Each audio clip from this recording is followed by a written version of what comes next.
I'm here to talk about success, right?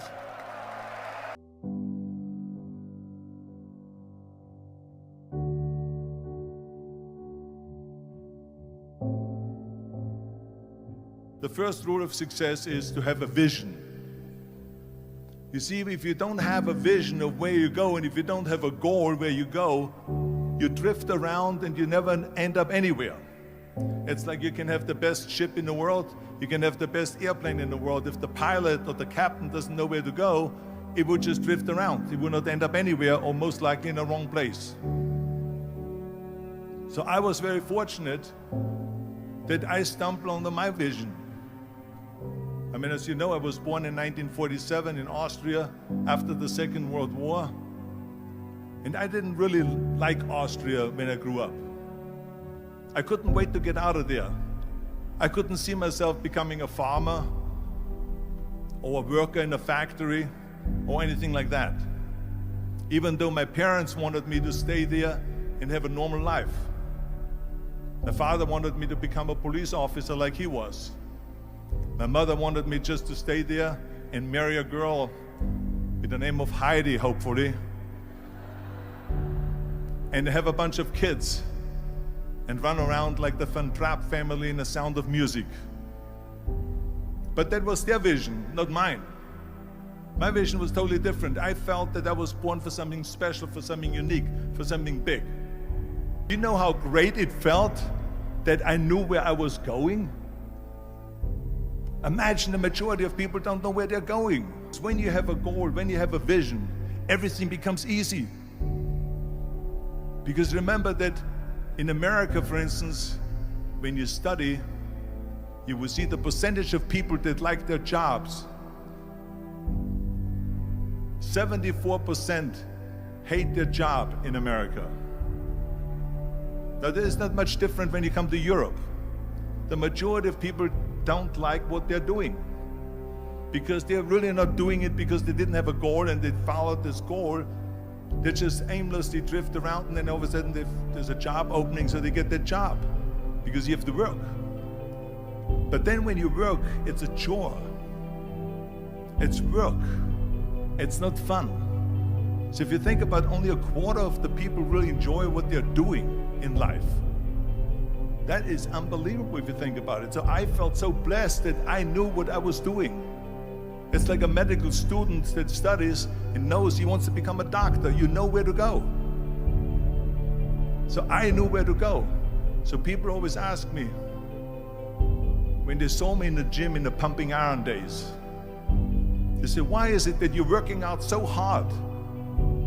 5 hours a day, 6 hours a day, and you have always a smile on your face. The others are working out just as hard as you do, and they look sour in the face. Why is that? And I told people all the time, I said, because to me, I'm shooting for a goal. In front of me is the Mr. Universe title. So every rep that I do gets me closer to accomplishing that goal, to make this goal, this vision turn into reality.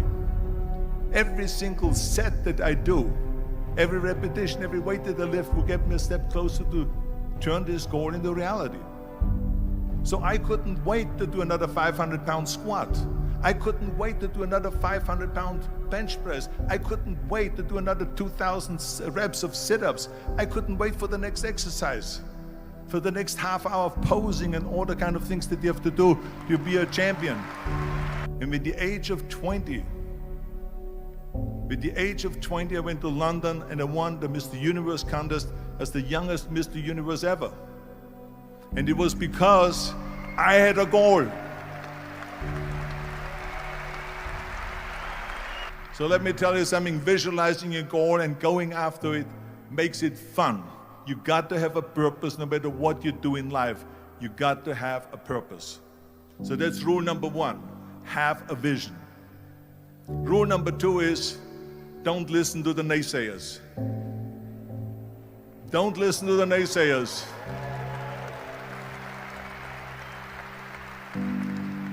Everything I ever did, the thing that I heard out of people's mouth was, that's impossible. That can't be done. Or no. So whenever someone said to me, it can't be done, I heard it can be done. When they said no, I heard yes. And when they said it's impossible, I heard it is possible. I'm a strong believer of what Nelson Mandela said, that everything is always impossible until someone does it. Well, I'm going to be the one, I said to myself, I'm going to do it and I'm going to show it to them. Maybe it has never been done before. That's perfectly fine with me. But I'm going to do it. And I did not listen to the naysayers. The next thing, the third point that I'm going to make to you is, before we sit down with Jürgen and talk about the rest of the three, is work your ass off. There is no magic pill. There is no magic out there. You cannot get around. You have to work and work and work. And it drives me crazy when people say that they don't have enough time to go to the gym for 45 minutes a day and work out, or to do something for 45 minutes to an hour a day to improve, if it is physically improve or if it is mentally to improve. Imagine you read 1 hour a day about history. How much you will learn after 365 hours in 1 year. Think about if you study about the history of musicians, of composers, how much you would know. Imagine if you would work on a business, on some business that you want to develop every day for an hour. Imagine how further along you will go and get. So it drives me nuts because when people say we don't have the time, we have 24 hours a day. We sleep 6 hours a day, so that gives you still 18 hours. And there's someone shaking their head out here in front. They say probably, I don't sleep 6 hours, I sleep 8 hours, right? Or just sleep faster.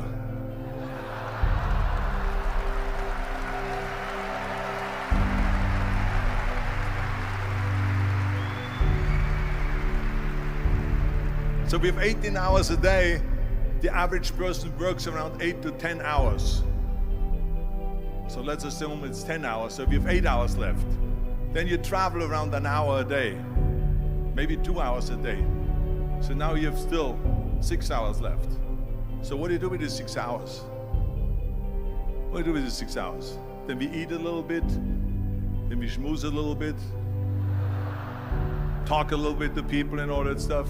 But you can see how much time there is available if you organize your day. So you got to work hard. I mean, let me tell you something. When I went to America, I went to college. I went and worked out 5 hours a day. And I was working on construction. Because in those days in bodybuilding, there was no money. I didn't have the money for food supplements or anything. So I had to go to work. So I worked on construction. I went to college. I worked out in the gym, and at night, from 8 o'clock at night to 12 midnight, I went to acting class 4 times a week. So I did all of that. There was not one single minute that I wasted. I became very friendly with Muhammad Ali in the 70s. And Muhammad Ali worked his butt off. And I saw it firsthand. And I remember that there was a sports writer that was there in the gym when he was working out and he was doing sit-ups. And they asked him, how many sit-ups do you do? And he said, I don't start counting until it hurts. Now think about that. He doesn't start counting his sit-ups until he feels pain. That's when he starts counting. That is working hard. And so you can't get around the hard work. It doesn't matter who it is. As a matter of fact, I believe what Ted Turner said, work like hell and advertise.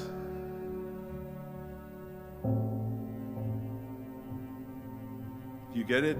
Work like hell, go to bed, and early to rise, work like hell and advertise. So you work your ass off, and then you let the world know about your work. That's what it is all about. Let people know. If you have a company, if you have a movie, if you do a sports, work your ass off, but then advertise and let everyone know. I hate plan B. And I tell you why. Because we have so many doubters, as I've said earlier, the no-sayers. We have so many of those people that say no and you can't do it, it's impossible. That is okay because we just turn off, as I said earlier, and we listen and we hear the no being a yes. You can't do it, you can do it, and all of that. So that is possible to do that amongst all the negative people around you. But when you start doubting yourself, that's very dangerous. Because now what you're basically saying is that if my plan doesn't work, I have a fallback plan, I have a plan B. And that means that you start thinking about plan B, and every thought that you put into plan B, you're taking away now that thought and that energy from plan A.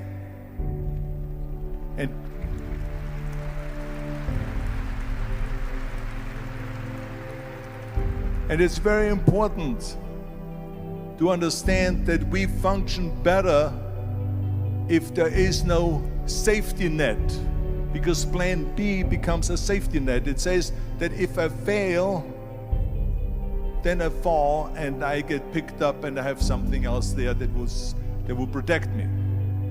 And that's not good, because people perform better when there's no safety net.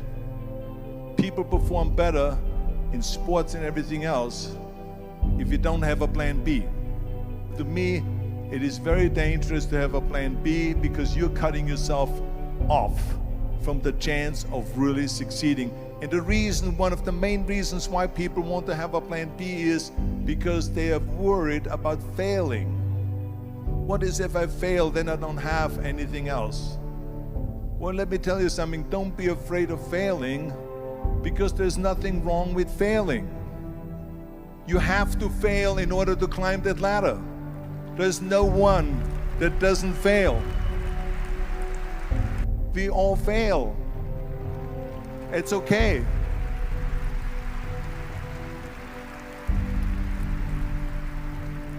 What is not okay is that when you fail, you stay down.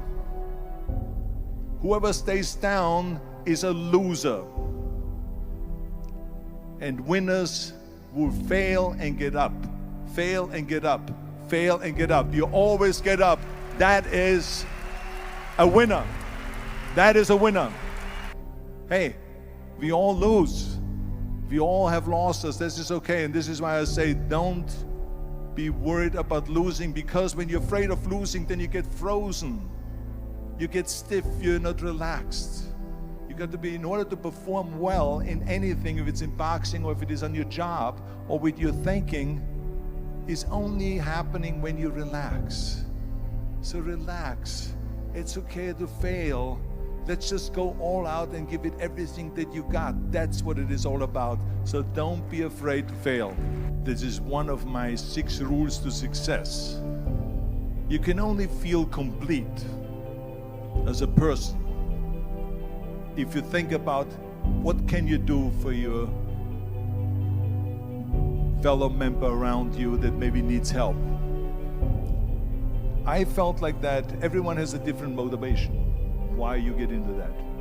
I was an immigrant going to America, and I saw how America was the most generous country in the world. I mean, they opened up their arms to me, they helped me, they invited me for Thanksgiving dinner. The people, they brought me, the bodybuilders in the gym brought me plates to my apartment because I had no plates, I had no silverware, I had no bedware, I had no pillows, I had no blanket, I had no TV, I had no radio, I had nothing. They brought it to my apartment. They helped me. And I saw that firsthand, this generosity in America. And I said to myself, as an immigrant that is being embraced with open arms, that I need to go and make sure that I give something back.